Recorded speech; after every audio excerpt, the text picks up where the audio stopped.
Here, the freezing rain and icy weather, and it's icy not just on the roads. Of course, we want you to be careful while you're traveling and keep that in mind, but even stepping out the door, be careful out on your porches. I'm hearing from folks who are slipping as they are stepping outside here today, so just as dangerous stepping out the door onto your sidewalk as it is on the roads here with this ice. And then on top of that, the changeover to snow, we're going to end up with some heavy snow in the valley, and then with the wind blowing snow issues going on, and that leads to low or even no visibility on top of slick conditions out there. So again, for that morning drive and throughout the day, use caution and maybe just avoid travel if you can here, not only this morning, but especially into the afternoon hours. Here's a look around the valley on some of our DOT cams. Halstead area, we've been watching this one closely. There's been some freezing rain and stuff showing up on the camera. Harder to see now that we're getting into daylight hours.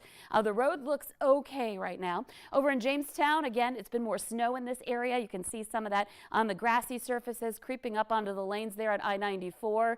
The Verona area, we've had some freezing rain over in that region in southeastern North Dakota. And back over to Brooks, a little bit of rain in Minnesota. And then it looks like there might be a little snow trying to accumulate on the sides of the road there too. So this is really transitioning, and it's changing by the hour where you happen to be as we're watching that colder air take over. Right now, our chances for ice still here. This is in addition to what we've seen southeastern North Dakota and then back over into parts of northwest Minnesota, right in this transition zone. Southeast of it, that's where we're getting more rain right now. North and west of it, it's more on that snowy side, or will be more on that snowy side. A quick look at our snowfall potential map. I've circled this area. This is where I was just talking about for the potential for rain or ice. And so this cuts into snowfall totals. We'll still get the moisture. We're getting the moisture. It's just falling in the form of rain first. So not necessarily seeing that foot of snow like we may see up around Devil's Lake and Grand Forks and back over into the Jamestown area. And then there's going to be some high variability because of the rain and snow, depending on when that transition happens elsewhere. Here's a look at the latest radar. Rain, of course, in green. You can see there's this pocket of drying going on for the moment. Our forecast model has been showing that, but then it fills it back in again. So it doesn't mean we're done. We just might get a little bit of a break here to scrape off that windshield before more builds back on it in some of these spots. And then up to the north and west, that's where the snow has been falling. You can see that Devil's Lake back through places like New Rockford and Carrington. This is where I'm expecting to see some of our heavier bands right now and our visibility dropping. Over in Jamestown, Edgeley, also some snow going on there. Fargo, again, in a slight break, though there's probably still some drizzle happening. And then over to the east, again, we talked about this band that could be not as heavy as it appears up in that northwestern corner of Minnesota. Bemidji in the middle of some rain or some freezing rain and sleet there. Temperatures in Bemidji right at freezing. So we're making the transition, and temperatures will continue to drop in these areas where we're above freezing now.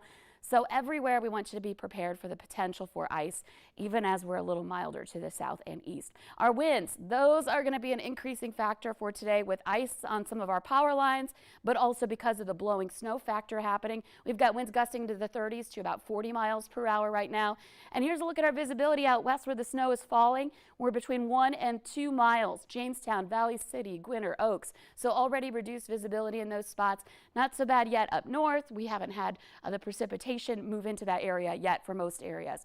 Here's a look at that planner again. Next 24 hours is going to be really tough. We're going to see the transition start into more snow later this morning, and by noon, Fargo getting snow, heavy bands of it north and west from there especially, and low visibility through the afternoon and evening. That's when I think we'll have the worst conditions as far as the threat for blizzard conditions going on. This is 6 p.m. Temperatures well below freezing. And then heading into tonight, we start to see that overall shield of snow break up, and it ends up being more isolated snow showers tomorrow morning, but the wind stays strong. So blowing snow, still an issue even after the falling snow ends. And much colder air moving in behind this, sub-zero lows heading into this weekend. So the snow sticks around. That means that you're going to have to manually move it out of the way of your driveways and sidewalks because Mother Nature's not going to melt it for you, at least not for the next week here this week. And in the meantime, put some salt down on those sidewalks because they are very icy right now. And if you can avoid travel, do so, because it might look okay right now, but conditions will be getting worse through the day. Yeah, especially with that ice, it just gets so thick, and glaze really is the best word to describe it. Just coats it fully. Exactly, and you might not notice it, because it is glaze, and you might step out, next thing you know, you're looking up at the sky because Yeah. you've fallen. And of course on those roads as well, icy patches come up on you pretty quickly. Okay, Lisa, thank you this morning. It's 7:21. Next and new this morning, snowy roads.